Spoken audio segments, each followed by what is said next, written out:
Hello. Thank you for the kind introduction. Yeah, so my name is Tero, and I'm a software developer at Creative AI, and I do want to talk about some music stuff today. And I'm kind of continuing on the theme from the previous session, a theme session on doing AI things in the browser. But I'm going to kind of put laser focus now on music stuff, because that's what I've been doing recently. And I'm going to show a few demos of tools around music generation and music interaction that I've been working on. Now, as I mentioned, I'm a software developer. I'm mostly a JavaScript developer by my background, not a machine learning person by any measure, which has been a bit of a problem for me when I've been trying to get into this field of using deep learning and neural networks, because so much of what you see still today in this area looks basically like this. You know, that's an area of active research, so the things that come out are mostly written by researchers to other researchers, which means there's a lot of math and jargon involved in all of this, which is great if you are a researcher, but not so great if you're not, if you're someone like me who just wants to basically build stuff on top of these technologies. But as it happens, I've kind of learned in the past few months, you don't actually have to know much of this shit at all if you just want to do things, because of abstractions. And we've just heard about one of them, TensorFlow.js, which just came out earlier this year, which basically gives you a nice set of JavaScript abstractions on top of this math that lets you do these things in friendly JavaScript APIs. But I'm going to kind of jump even higher in the abstraction stack and talk about abstractions that are actually on top of TensorFlow.js, which are going to be things like Magenta and PoseNet, which kind of give you domain-oriented abstractions on top of these neural network technologies. Magenta, for example, I don't know if you've heard of Magenta. They're, first of all, a research group inside Google at Mountain View who are in the business of marrying AI with musical and artistic expression. And they do a lot of original research around this. They put out papers about music and AI and train models, design different AI models for this kind of stuff. But they also make software, which then lets people like me use these models. And Magenta JS is a recent example of this kind of software. It's a JavaScript library that essentially wraps TensorFlow.js and gives you a set of music-oriented abstractions on top of that, which lets you use their neural models without having to think about them being neural models at all, really. And PoseNet is another example which does the same kind of thing in the visual domain, and I'm going to kind of show that briefly today as well. But what this means is when you have abstractions like this, you can build apps that run in the browser that use these models. And here's one such application that I made earlier this year. This is an arpeggiator, a synthesizer arpeggiator, which will generate melodies based on keys that I press here on my keyboard. So it sounds like this.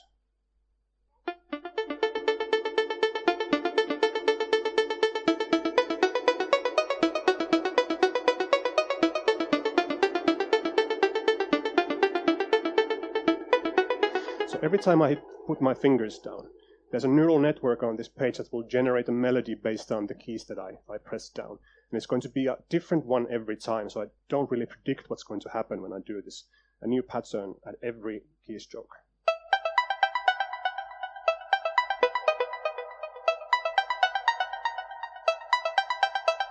That kind of thing.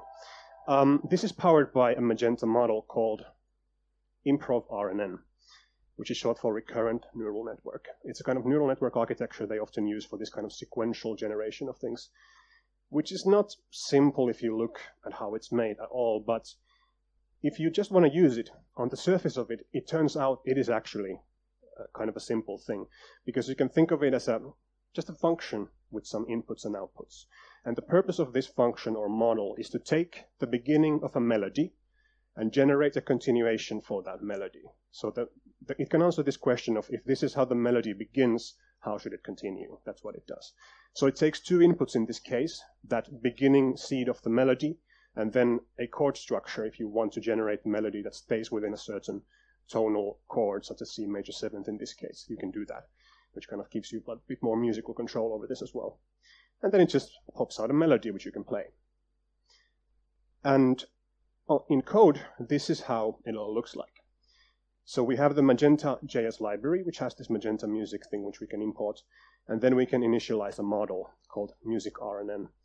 And we need to point it to a pre-trained neural network model, which has this kind of musical information embedded in it. But you don't have to train your own. Google has a bunch of this available on their CDNs, and I basically use their models all the time. I just point this to Google servers, and it will pull out an RNN from them. And then you can go to town. You can initialize that model, which will pull down the weights from the network, initialize everything ready to use. And then you can start generating. And the way you do that is you have this seed sequence, in which you encode the beginning of the melody. And the interesting part here is really the notes array here, which has, in this case, 3 different notes on 3 different pitches at 3 different times. This is how you encode musical melodies for Magenta to use. They are MIDI pitches in kind of quantized time. And once you have that, you can give that over to the RNN and say, please continue this sequence for me. And then it'll start doing that. And you give it as arguments your seed sequence, how many time steps you want to generate into the future, in this case 13. You give it the so-called model temperature, with which you can control how random you want those results to get. So if you want more weird, more random results, you can increase that number. And then you give it your chord structure. And in this case, I'm saying, just give me everything in the C major key. And it will then go and turn this data structure into a tensor, upload it to the GPU in the browser, run the neural network forward propagation, download the results, turn that back into a data structure, and do all that neural stuff behind the scenes. And all you do is a single asynchronous method call, and once the promise resolves, you have your melody. Now, then you can play that melody using some web audio or other means you have available. And here's a quick example of how that might be done.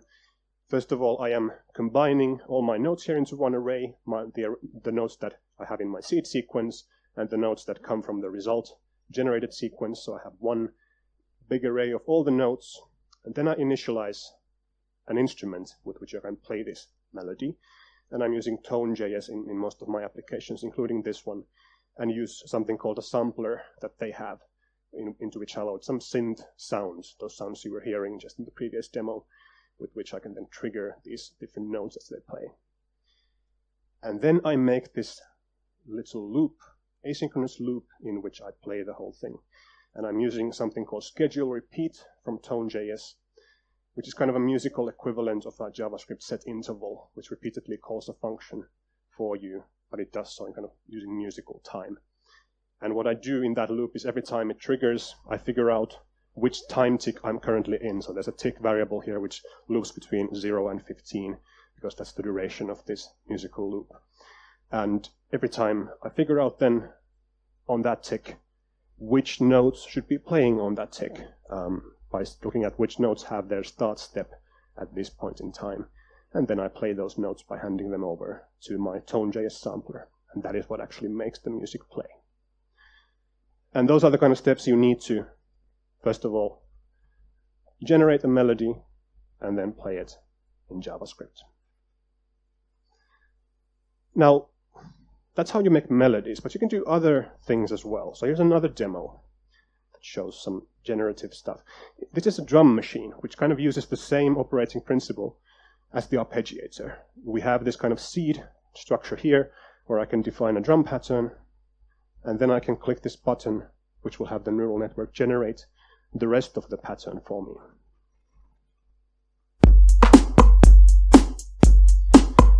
So everything in blue here comes from the neural net. And if I click on this button again, I get a different answer for what this pattern should be.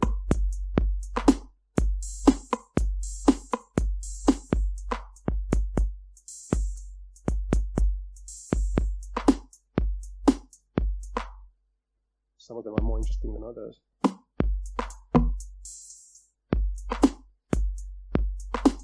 And that's how it works. I could do that all day, but let's move on.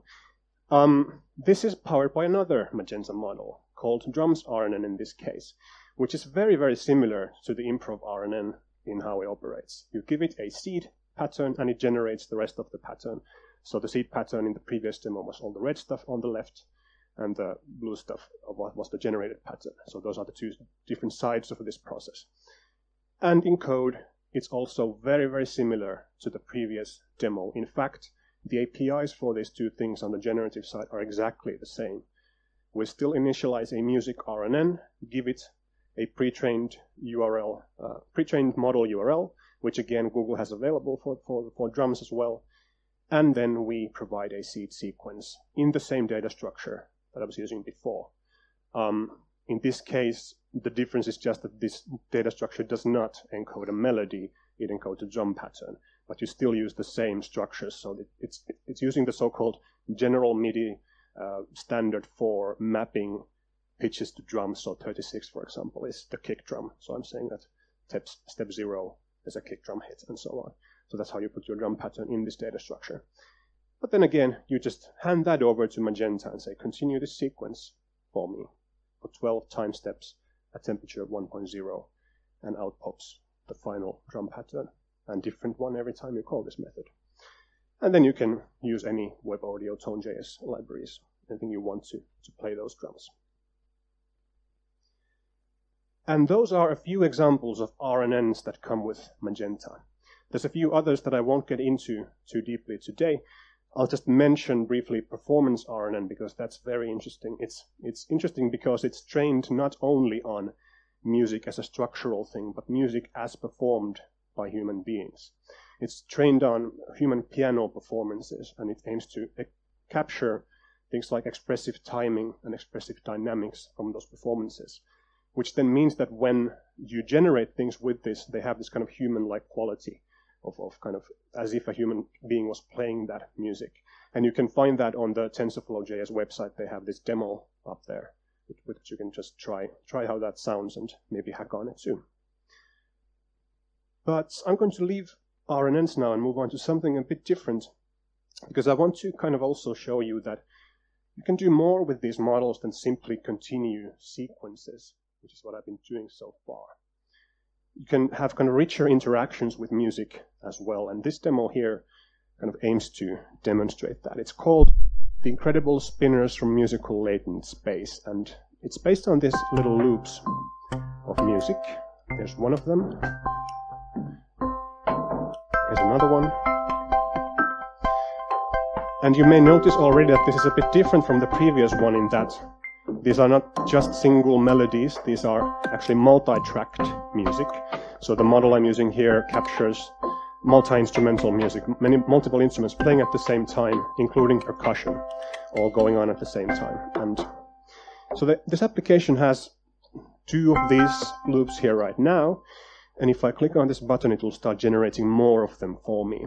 And what it'll do in this case is take these two so-called seed patterns and generate a whole field of music for me from those two. And what we'll end up with is a 7x7 grid of musical measures, loops like this one, where the left and right edges of the grid will be based on these two seed patterns, and everything in between those edges will be a so-called interpolation between these two patterns.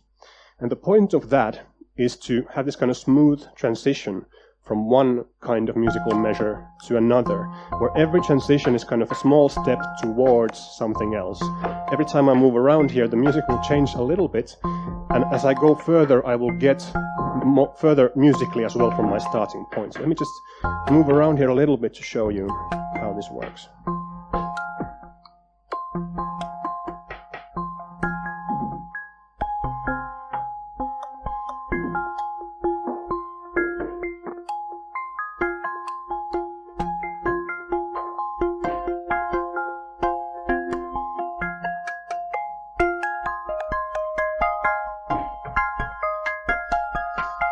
Was a gradual transformation from one musical measure to another, which every step kind of made sense as a small transition, but over time I kind of got from one place to the other. And what I've also done is I've done the same interpolation in 7 different chords on the vertical axis, which together make up the key of D minor, and which means when I move around vertically in this space, I can do chord progressions as well.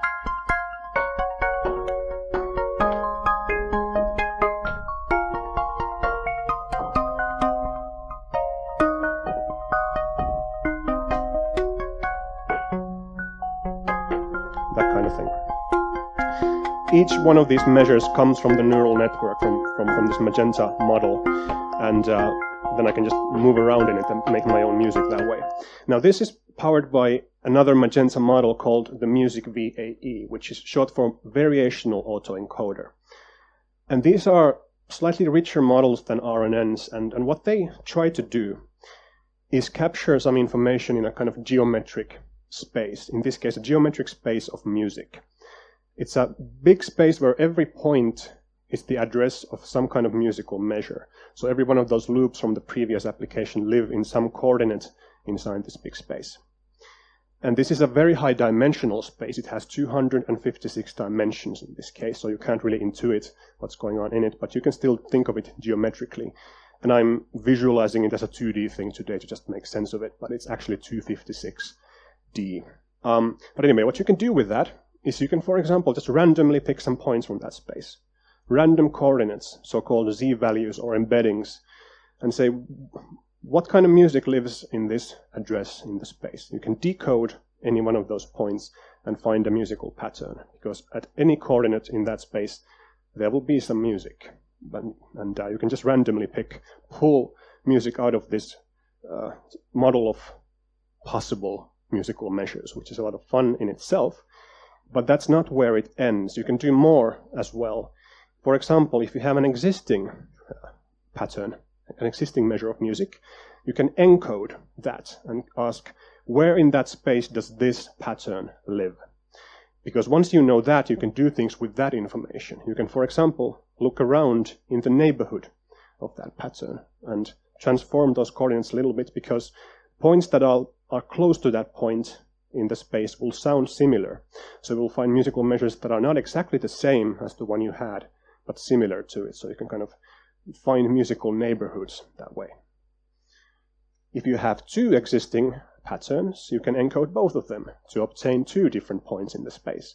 And once you have that, you can walk the space between them by drawing a line between those 2 points. And this is the interpolation thing I was doing earlier. You just go from one pattern to the next by simply walking the space between those 2 coordinate points and stopping at certain intervals to decode those intermediate coordinates. Because this space does make sense geometrically when it's trained correctly. And that means when you move around in the space, you will do meaningful musical transformations there as well. And these are the kinds of things you can then do.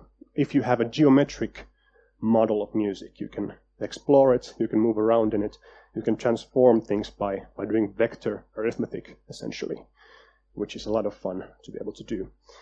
And if we look at the code for this, it's really not that much more complicated than the RNNs I was showing earlier. We're still using the Magenta JS library.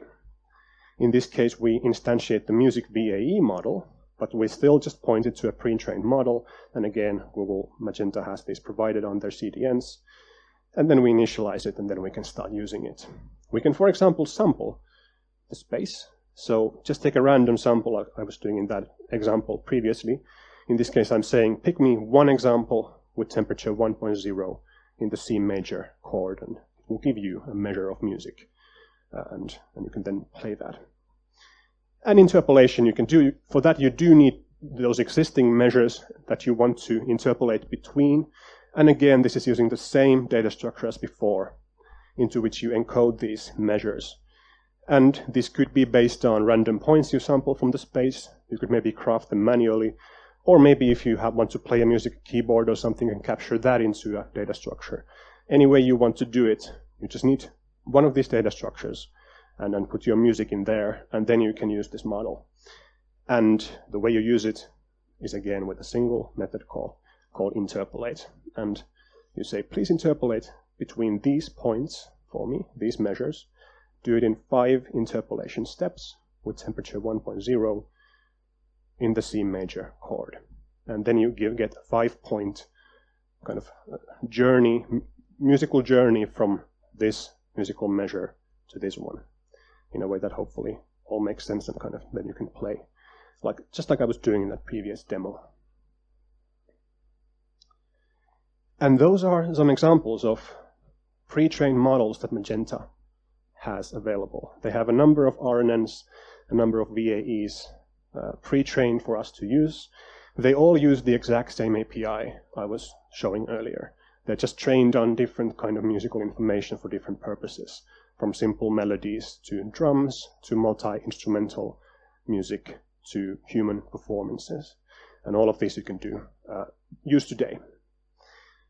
But I have one more demo I want to show today, which I hope will also work, which takes us into the visual domain as well. Let's see.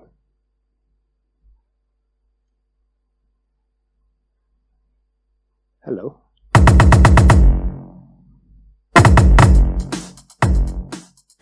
So I'm using my hands now to control a drum pattern.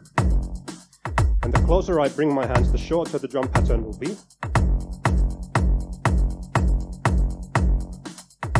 I can extend it by moving my hands further away from each other. And I can also switch the pattern around by moving around in the y coordinate space. Just a little bit.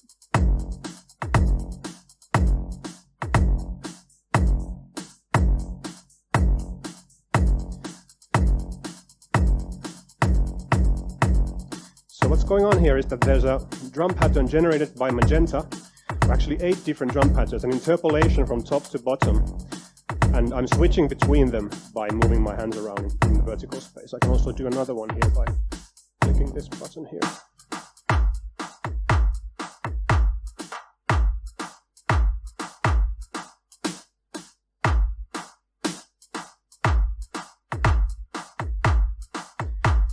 Yes, it worked. Oh, thank you. Now, this is powered by another kind of abstraction on top of neural networks, just like Magenta. It's called PoseNet, which is also kind of not a simple model. It kind of uses this convolutional neural network thing, but at the exterior of it, it's kind of simple to use. All it does is it takes an image or a single frame of a video, which is the same as an image, and detects human shapes from it, either a single one or multiple human shapes, and tells you where different body parts are in those frames: wrists, elbows, shoulders, noses, eyes, and feet. And you can then do things with that information. In the previous demo, I was just tracking the 2 wrists, but you can also track your whole body or a whole group of people with the same API. And here's what I was doing on the code level. I'm now using 2 different neural models, Magenta and PoseNet, which have nothing to do with each other technically. I'm just pulling both of them into my application and using them separately to kind of mix them up into an application. But there's no problem doing that. I can just pull both of them in, initialize my music VAE in the same way I was doing earlier. This time I'm just using one of their drum models to kind of get those drum patterns out.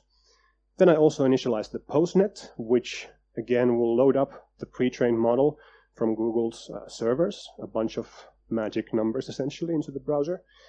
And then I have both of these models ready to use. And the way I use them is I first of all generate all those drum patterns by using the music VAE.